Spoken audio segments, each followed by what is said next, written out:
यदि आपको यह पता चले कि यह क्वेश्चन एग्जाम में आना ही वाला है, यदि आपको यह पता चल जाए कि यह क्वेश्चन हमारे एग्जाम में पूछा जाना ही है, तो आप क्या करेंगे, उसे समझ लेंगे, उसे रट लेंगे, उसे याद कर लेंगे।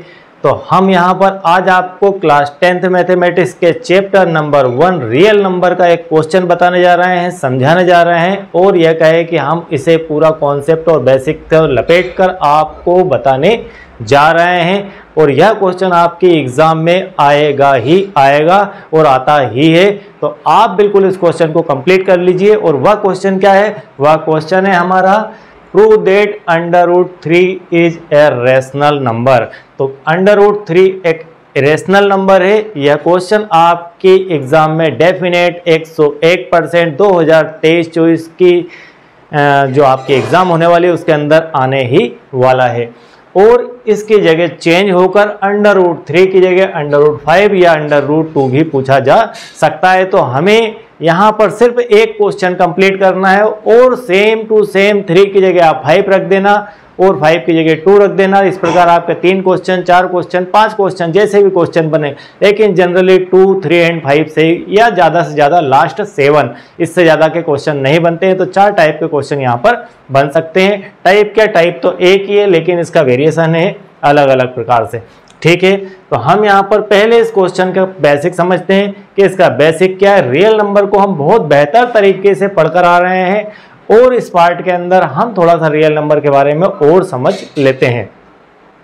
तो चलिए स्टार्ट करते हैं।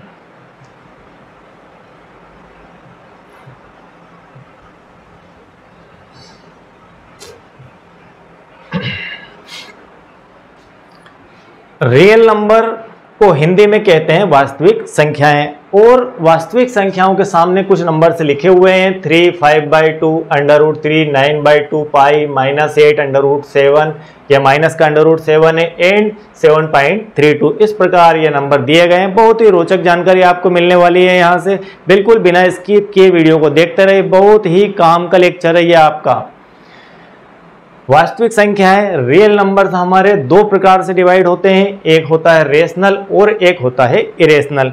रेशनल नंबर के डेफिनेशन हम देते हैं P/Q की फॉर्म से, कि इसका जो स्टैंडर्ड फॉर्म है वह P/Q में होता है और Q नॉट इक्वल टू वहां पर 0 होना चाहिए। इसी प्रकार अपरिमेय के लिए, इरेशनल के लिए हम जो है नॉट इक्वल टू P/Q का यूज करते हैं। यह आपने शायद पहली बार देखा होगा।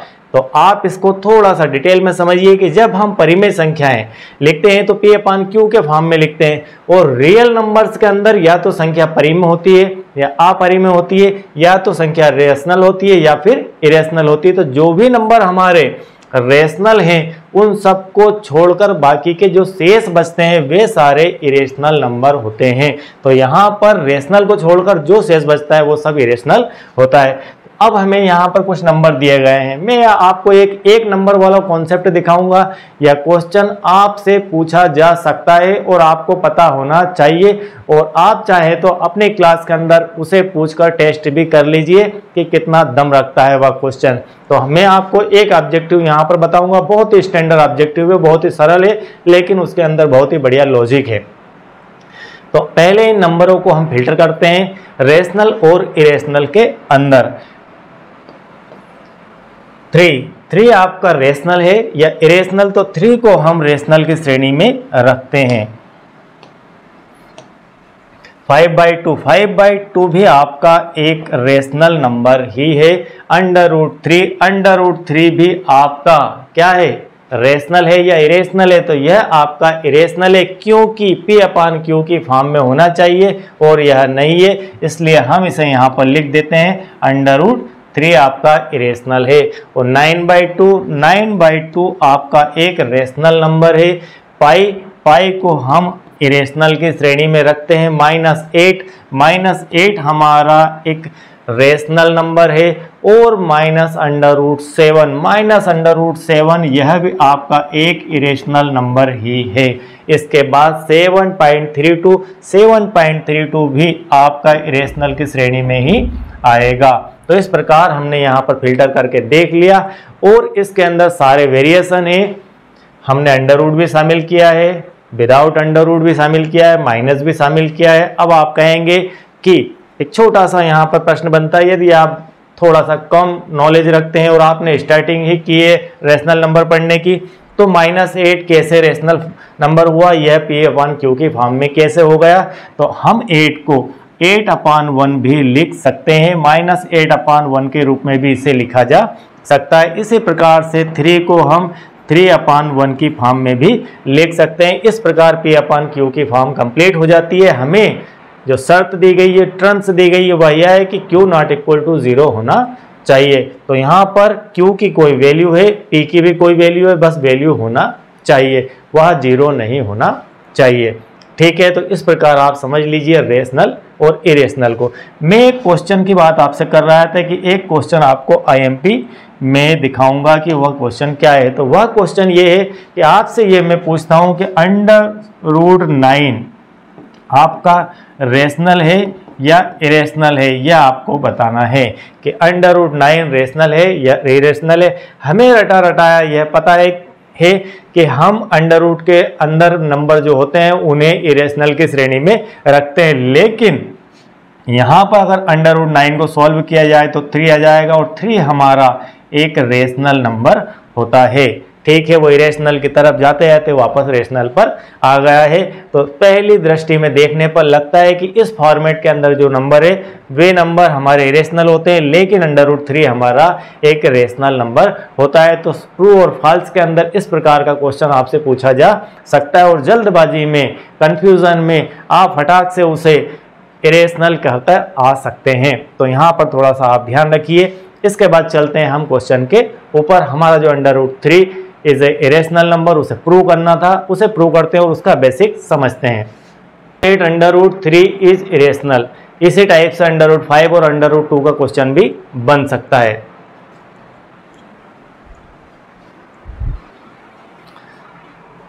अब हम इरेशनल यहां पर प्रूव करना है, तो इरेशनल की कोई स्पेशल डेफिनेशन यहाँ पर नहीं दी गई कि इस नंबर को हम इरेशनल कहते हैं। सीधी सी डेफिनेशन ये है कि जो नंबर रियल नंबर्स के अंदर है लेकिन वह रेशनल को छोड़कर आता है तो वह बाकी का नंबर हमारा इरेशनल हो जाता है। बस इतना ऐसा ही इसका कॉन्सेप्ट है कि वह जो रेशनल नहीं है वह सब इरेशनल है। तो ठीक है, तो हम यहाँ पर प्रूव करने के लिए रेशनल मान लेते हैं कि let us √3 is a rational number. आपका √3 एक रेशनल नंबर है, यह हम मान लेते हैं। देन यदि यह रेशनल नंबर है तो हम √3 को A/B की फॉर्म में लिख सकते हैं। A/B हमने यहाँ पर अभी मान लिया है, लेकिन जनरली हम इसे P/Q की फॉर्म में लिखते हैं। आपकी बुक के अंदर या A/B की फॉर्म में दिया गया है, इसलिए हमने इसे A/B की फॉर्म में लिख लिया है। और A and B is a को प्राइम नंबर एंड B ≠ 0, यह शर्त दी हुई होती है आपके रेशनल नंबर होने के लिए कि A और B को प्राइम नंबर होते हैं। अब इस लाइन का क्या मीनिंग है, साथ में आपको थोड़ा थोड़ा बेसिक भी समझना है कि बेसिक क्या है। हम यहाँ समझते हैं कि को प्राइम नंबर से क्या अर्थ है। जैसे मान लीजिए P/Q एंड Q ≠ 0 है, यह आपका रेशनल नंबर का डेफिनेशन है। ठीक है, यह आपके रेशनल नंबर है। यहाँ पर लिखा है P एंड Q को प्राइम है। ठीक है, को प्राइम है, इसका अर्थ यह है कि इन दोनों के बीच में, किन के बीच में, P एंड Q के बीच में कोई भी कॉमन फैक्टर नहीं है 1 को छोड़कर। 1 सभी में कॉमन फैक्टर होता है। जैसे मान लीजिए कि 3/5 को हम लिख सकते हैं 3 × 1 और 5 × 1। यहाँ पर 1 इसका कॉमन फैक्टर है, इसके अलावा इसमें कोई कॉमन फैक्टर नहीं है। तो यह आवश्यक है कि P और Q के बीच में कोई को प्राइम फैक्टर नहीं हो सकता 1 को छोड़कर। तो यहाँ पर यह शर्त होती है।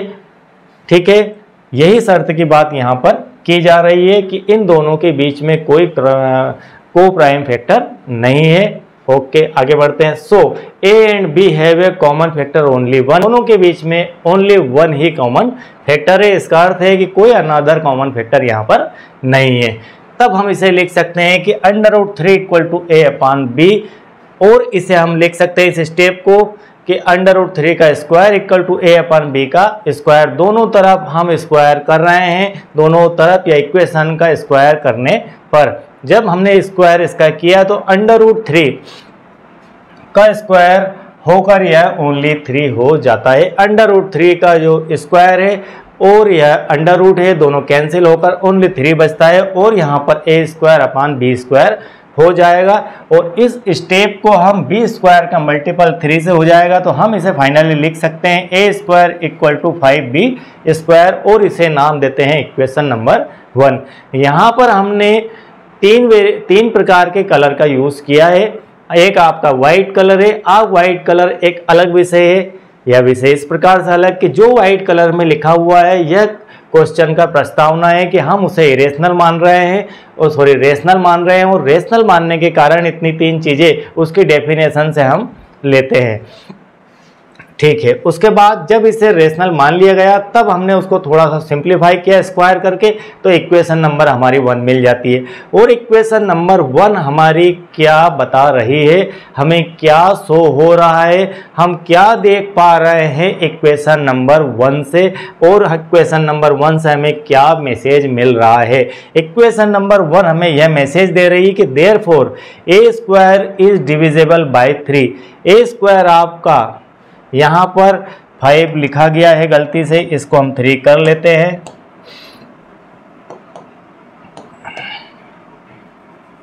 ठीक है, a² इज डिविजिबल बाय 3। आपका a² 3 से पूर्णतः भाग चला जाता है। एंड कैन बी से हम तब कह सकते हैं कि a भी आपका 3 से डिवाइड होगा। इसे आप कुछ ऐसा समझ लीजिए, यह भी आपका एक बेसिक कॉन्सेप्ट ही है। आप इसे ऐसा समझ सकते हैं कि मान लीजिए 64 है, 64 में मैंने 2 से डिवाइड किया। आप 64 को जब 2 से डिवाइड करेंगे, थोड़ा सा यहाँ पर इसे क्लियर करके, क्योंकि डिटेल में हमें समझना है किस प्रकार से a² जब 3 से डिवाइड हो रहा है तो a फाइनली 3 से डिवाइड होगा। 64 यदि 2 से डिवाइड हो रहा है तो यहाँ पर आता है 32, और जब आप 64 को लिख सकते हैं 8 × a 8 और अपान 2, ऐसा भी इसे लिखा जा सकता है। तो हम यहाँ पर इसे ऐसा लिख रहे हैं, और अगर हम 8 को 2 से डिवाइड करें तो हमें आ जाता है 4। तो यहाँ पर हमसे कहा जा रहा है कि a² डिवाइड बाय 3। ठीक है, a² डिवाइडेड बाय 3। a² आपका डिविजिबल है 3 से, तो आपका a भी डिविजिबल होगा 3 से। तो इसका अर्थ आप इससे समझ सकते हैं कि मान लीजिए आपका यह a² है, ये आपका b है, तो यहाँ पर 8 क्या हो गया। अब आप बताइए, a² यदि 64 है, मतलब √64 को आप क्या लिख सकते हैं, आप लिख सकते हैं 8, और इसे 8 × 8 भी लिखा जा सकता है। मतलब यह आपका एक a हो गया और एक आपका यह a हो गया।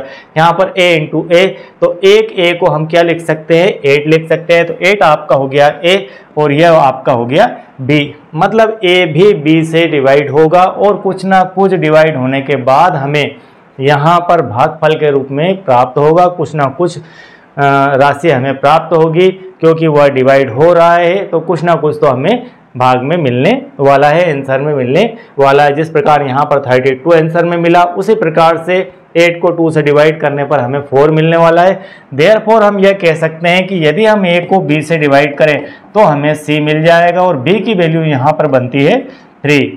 ठीक है, b की वैल्यू हमारी बनती है 3। दिस इम्प्लाइज हम ऐसा लिख सकते हैं कि a = 3c, हम इसे ऐसा लिख सकते हैं। और 8 को क्या लिख सकते हैं, b × 4 या 2 × 4, 2 × 4 होता है 8। इसी टाइप से b × c को हम a के इक्वल टू लिख सकते हैं। हमने यहाँ पर 4 को c मान लिया है। तो यह हुआ इसका बेसिक कि यदि a² को 3 डिवाइड करता है तो हम लिख सकते हैं कि a को भी 3 डिवाइड करेगा। यह हमारा फुल्ली बेसिक है, जिसे हमने यहाँ पर समझ लिया। यही इसका मूल कॉन्सेप्ट भी है। ठीक, तो हमने यहाँ पर यह नोट डाउन कर लिया। आगे बढ़ते हैं। Now let a = 3c। Just मैंने यहाँ पर आपको बताया कि हम 8/2 को 4 लिख सकते हैं, 8/2 को 4 लिखते हैं, तो 4 × 2 को हम 8 लिख सकते हैं। 2 इंटू 4 क्या हो जाएगा आपका, हो जाएगा फाइनली 8।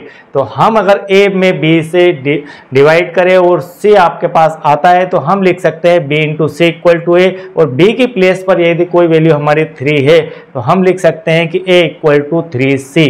ठीक है, b की प्लेस पर यदि 3 लेकर चल रहे हैं तो a इक्वल टू 3c। तो इस प्रकार से हमने मान लिया कि a equal to 3c value हमारे पास आएगी, जहां पर c एक इंटीजर है, कोई नंबर है। चलिए आगे बढ़ते हैं। बहुत ही इजी क्वेश्चन है, लेकिन छोटे छोटे से कॉन्सेप्ट है जिसमें आप कंफ्यूज होते हैं, बाकी कुछ भी नहीं है। a equal to 3c put in equation number 1। हम इक्वेशन नंबर 1 के अंदर इसे पुट कर देते हैं। हमारी इक्वेशन नंबर 1 यह थी a square equal to 3b square. इसमें a इक्वल टू 3c की वैल्यू पुट कर देते हैं, तो ये a square equal to 3b square है इक्वेशन नंबर 1। यहाँ पर हमारा a स्क्वायर है, a की जगह हमें रखना है 3c। हमने यहाँ a की जगह उठाकर 3c रख दिया, उसका square equal to 3b square, ये वाला। अब अगली स्टेप लेते हैं, 3 का स्क्वायर 9 और c square equal to 9b square. थोड़ा सा हम इसे और सिंप्लीफाई करते हैं, 3 आपका यहाँ पर आ जाएगा और 9 कैंसिल हो जाएगा 3 टाइम, तो यहाँ हो जाएगा 3c स्क्वायर। ठीक है, 3c square equal to b square. अब यहाँ पर क्या मैसेज मिल रहा है, जैसा हमें पिछली स्लाइड में यहाँ पर मैसेज मिला था वही का वही मैसेज वहाँ पर भी मिल रहा है कि यदि a स्क्वायर में हम 3 का भाग देते थे तो a में भी 3 का भाग चला जाएगा, डिविजिबल ये है। तो इसी प्रकार से यहाँ पर भी मैसेज मिल रहा है। क्या मैसेज मिल रहा है कि यदि ये 3 यहाँ पर जाता है, मान लीजिए इस स्टेप को मैं थोड़ा सा आगे बढ़ा देता हूँ, आप इसे नोट डाउन मत कीजिए, बस इतना ही लिखना है हमें, c square equal to b square अपन 3 हम इसे ऐसा लिख दें। इसका अर्थ यह है कि b स्क्वायर के अंदर 3 से भाग चला जाएगा। आपका जो b स्क्वायर है वो डिविजेबल है 3 से। ठीक है, तो b square divisible by 3, then we can set, हम कह सकते हैं कि b भी आपका डिविजेबल बाय 3 ही होगा। हम यहाँ पर एक तरफ यह कह रहे हैं कि b डिविजेबल बाय 3, और इससे पहले हमने यहाँ पर कहा कि a डिविजेबल बाय 3। दो बातें हो गई कि a भी 3 से डिवाइड है और b भी 3 से डिवाइड हो रहा है, 3 से दोनों डिवाइड हो रहे हैं, कौन कौन, a और b। लेकिन हमने यहाँ पर एक फिनोमिना माना था, क्या माना था कि a and b is coprime number, दोनों को प्राइम नंबर है, और को प्राइम होने की वजह से इन दोनों के बीच में कोई कॉमन फैक्टर नहीं है। अब आप एक बात बताइए कि कोई नंबर है, मान लीजिए वह नंबर आपका 12 एक है और एक है 8। अगर हम ये कहें कि 12 आपका 2 से डिवाइड हो रहा है और 8 भी 2 से डिवाइड हो रहा है, इसका अर्थ क्या है, इसका अर्थ ये है कि यहाँ पर 6 इंटू 2 है और यहाँ पर 4 इंटू 2 है, इन दोनों के बीच में एक कॉमन फैक्टर है। इसी कारण से तो 2 से 12 भी डिवाइड हो रहा है और 2 से 8 भी डिवाइड हो रहा है, तो कोई नंबर तो है जो इन दोनों को डिवाइड कर रहा है। तो यहाँ पर वही बात निकल कर आ रही है, यहाँ पर वही बात निकल कर आ रही है कि एक नंबर 3 ऐसा है जिससे b भी डिविजेबल है और a भी डिविजेबल है। मतलब हमने जो माना था, हमने जो लेटेस्ट किया था, जो हमने फिनोमिना लिया था, वह यह लिया था कि a और b दोनों के बीच में कॉमन फैक्टर जो है ओनली 1 है और दोनों को प्राइम नंबर है। लेकिन यहाँ पर हमारी थ्योरी से उलट बात निकल कर आ रही है। क्या निकल कर आ रही है कि दोनों के बीच में एक कॉमन फैक्टर 3 अवेलेबल है। तो हम कह सकते हैं कि a and b have at least 3 अस एक कॉमन फैक्टर, इन दोनों के बीच में कम से कम एक 3 कॉमन फैक्टर तो मौजूद है। और यह बात हमारे लेटस से मैच नहीं हो रही है, but let's fact a and b is coprime, हम यह फैक्ट मानकर चले थे कि a and b coprime number है, तब हमारी थ्योरी यहाँ तक की गलत साबित होती है। और वह गलत साबित होने का कारण है कि हमने माना था कि हमारा √3 एक रेशनल नंबर है, इस कारण से हमें परिणाम भी गलत निकल कर आया है। सो आवर इनकरेक्ट एज्यूम्शन, ठीक है, दैट √3 इज रेशनल, हमने जो माना था वह गलत माना था कि √3 is a rational. We can when conclude that √3 is irrational, हम यहाँ पर फाइनली कंक्लूड कर सकते हैं कि हमारा √3 जो है वह इरेशनल नंबर है, और यही हमें सिद्ध करना था। बहुत ही प्यारा और बहुत ही बढ़िया क्वेश्चन है, और इस क्वेश्चन के जैसे ही आपको यहाँ पर √5 और √2 को लेकर भी क्वेश्चन को सॉल्व कर सकते हैं। सेम आप √3 की जगह यहाँ पर 5 रख दीजिए, तो जहाँ जहाँ 3 आ रहा है वहाँ पर 5 रखते जाइए, यहाँ 3 की जगह 5 आ जाएगा। सिर्फ एक ही फ़र्क आएगा, और वह फ़र्क कहाँ आएगा, उसके स्क्वायर को लिखते समय। उसका स्क्वायर हमने यहाँ पर इन दोनों का स्क्वायर यहाँ पर स्क्वायर किया, ठीक है, यहाँ पर यहाँ तक तो ठीक है। इसके बाद में आप यदि वहाँ पर 3 की जगह 5 रखते हैं तो यहाँ पर 9 की जगह आपका 25 आ जाएगा, और 25 आने के बाद से फिर यहाँ पर 5 आ जाएगा। तो कुछ भी चेंज नहीं होना है, थोड़ा सा चेंज होना है, और वह चेंज आप नोट डाउन कर लीजिए कि कहाँ कहाँ चेंज करना है, और सेम वैसा का वैसा क्वेश्चन ये कंप्लीट हो जाएगा। तो इस प्रकार से यह क्वेश्चन आपका कंप्लीट होता है। इसके बाद एक क्वेश्चन और बनता है जो कि बहुत ही महत्वपूर्ण है, और सेम इसी टाइप का क्वेश्चन है, और इसके अंदर एक छोटा सा कॉन्सेप्ट लगा हुआ है, कोई बड़ा कॉन्सेप्ट नहीं है, और आपको यह कॉन्सेप्ट कोई भी नहीं बताएगा। सीखना है, सीख लीजिए। अब यहाँ पर इस प्लेटफॉर्म पर आपको कॉन्सेप्ट और बेसिक के साथ ही क्वेश्चन को समझाया जाता है। चलिए स्टार्ट करते हैं। यह भी बहुत ही बढ़िया क्वेश्चन है। So that 3√2 is irrational. इस टाइप का क्वेश्चन 7/5 आपकी एक्सरसाइज 1.2 के अंदर दिया गया है। तो सेम क्वेश्चन है, कोई फर्क नहीं है, सिर्फ आपको वैल्यू यहाँ पर चेंज करनी है। तो लेटस सेम वही, let's 3√2 is a rational number. हम मान लेते हैं इरेशनल का अपोजिट रेशनल नंबर है।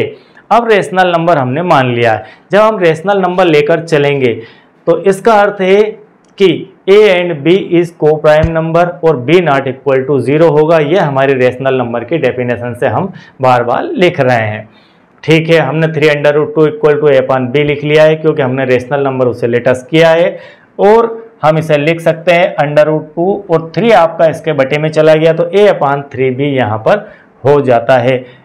तो यहाँ पर √2 इक्वल टू a/3b। अब अंडर क्या है? √2 हमारा एक इरेशनल नंबर है, यह हम भली भांति प्रकार से जानते हैं। और a/3 भी एक रेशनल नंबर है, यह भी हम भली भांति प्रकार से नहीं जानते हैं। तो आप जान जाएंगे कैसे है वो। मैं आपको छोटी सी थ्योरी यहाँ पर बताता हूँ, इसका बेसिक दिखाता हूँ कि क्या है इसका बेसिक। चलिए इसका बेसिक दिखा देते हैं। बस यही समझाने के लिए इस क्वेश्चन को बनाया गया है, और यही समझने के लिए यह क्वेश्चन बना है। a/3b, मान लीजिए a/b एक रेशनल नंबर है, ठीक है, ओके। आप जानते हैं a/b एक रेशनल नंबर है। तो हम b के मल्टीप्लाई में कोई नंबर अगर लिख दें तो क्या वो रेशनल नहीं रहेगा? हम b के मल्टीप्लाई में, मान लीजिए थोड़ी देर के लिए हम इसे ऐसा लिख देते हैं कि 2/3 कोई रेशनल नंबर है, ठीक है। 2/3 कोई रेशनल नंबर है, आपने मान लिया कि रेशनल है। अब मैं एक काम करता हूं, यहाँ पर अगेन 3 का मल्टीप्लाई कर देता हूं, तो अब आपका हो जाता है 2/9। तो क्या यह रेशनल नंबर नहीं रहा?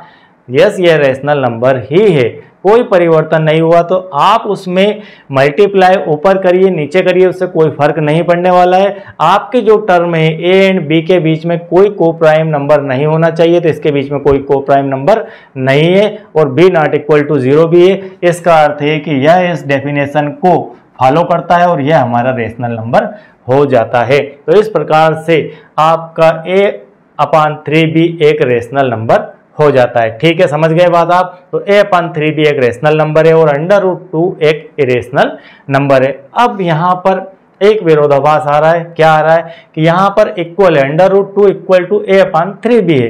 तो अब आप यहाँ पर इसे लिख सकते हैं कि √2 आपका एक ये थोड़ा इधर उधर हो गया है, इरेशनल नंबर है, और a/3 भी एक रेशनल नंबर है। क्या इरेशनल और रेशनल आपस में इक्वल हो सकते हैं क्या? बिल्कुल इक्वल नहीं होते हैं। रेशनल के इक्वल होता है, और इरेशनल के इक्वल होता है। रेशनल और इरेशनल कभी भी एक दूसरे के इक्वल नहीं होते, लेकिन हम यहाँ पर लिख रहे हैं कि दोनों इक्वल है। तो ये बात कहाँ से निकल कर आ रही? ये किसने कहा? ये कौन कह रहा है कि √3 इक्वल टू a/3 भी मतलब एक रेशनल और एक इरेशनल इक्वल है? यह कहाँ से पता चली बात? ये बताने वाला है ये, जहां हमने मान लिया था, मतलब हमने जो शुरुआत में सोचा था। कभी कभी हम सोचते हैं, कोई घटना के बारे में सोच लेते हैं तो अंत में जाकर पता चलता है कि हमने जो सोचा था स्टार्टिंग में वो गलत सोचा था, कोई और ही मसला है यह। तो ये हमें किसने बताया? फिर हम विचार करते हैं कि ये किसने बोला था? ये इस व्यक्ति ने बोला था, मतलब इस व्यक्ति ने हमें गलत सूचना दी थी। तो यहाँ पर हमने जो स्टार्टिंग किया क्वेश्चन को, आंसर को, वह गलत स्टार्टिंग किया, जिसके कारण से हमें यहाँ पर एक गलत धारणा देखने को मिल रही है। ये एक फैक्ट फाइल है कि ये दोनों कभी भी इक्वल टू नहीं होते हैं। तो यहाँ पर इक्वल टू मिल रही है, इसका अर्थ है कि हम जो मानकर चले थे, हमने जो लेटेस्ट किया था वह गलत किया था। So we conclude that 3√2 is irrational, और फाइनली कह सकते हैं कि हमारा 3√2 एक इरेशनल नंबर है। इसी प्रकार इस क्वेश्चन को आप 7√5 के लिए भी देख सकते हैं। सिर्फ आपको यहाँ पर 7 करना है और सेम ऐसा का ऐसा ही सजा के सॉल्व कर देना है। सेम इसी पैटर्न से क्वेश्चन खत्म हो जाएगा। और मैं सब यहाँ से मिटा रहा हूँ, यह बिल्कुल बेसिक था इसका, और इसे आप नोट डाउन करना चाहें तो कर लीजिए, लेकिन आंसर में यह नहीं लिखना है, यह सिर्फ समझने का विषय था। तो फाइनली हम एक्सरसाइज 1.2 को यहाँ पर कंप्लीट कर चुके हैं। आई होप कि आपको यह एक्सरसाइज बहुत ही बढ़िया तरीके से समझ में आ गई होगी। इस चैनल के ऊपर क्लास 10th मैथमेटिक्स के सभी चैप्टर के इसी टाइप से कंप्लीट कॉन्सेप्ट और बेसिक के साथ में बने हुए वीडियो डले हुए हैं। यदि आपने अब तक सब्सक्राइब नहीं किया है तो चैनल को सब्सक्राइब कर लीजिए, और यदि पहले सब्सक्राइब हैं आप तो बहुत बहुत धन्यवाद, और नहीं है तो आप तुरंत अभी सब्सक्राइब कीजिए, लाइक कीजिए और बेल आइकन को प्रेस कीजिए ताकि आपको फटाफट नोटिफिकेशन मिल सके। हम यहाँ पर मैथमेटिक्स को एंड तक आपको पढ़ाएंगे, और एक से एक कॉन्सेप्ट और एक से एक क्वेश्चन जो आपके 10th मैथमेटिक्स में बने हुए हैं वे सारे कंप्लीट करवाने वाले हैं। तो आई होप कि आपने अब तक सब्सक्राइब कर लिया होगा। थैंक यू वेरी मच, और मिलते हैं नेक्स्ट वीडियो में अगेन।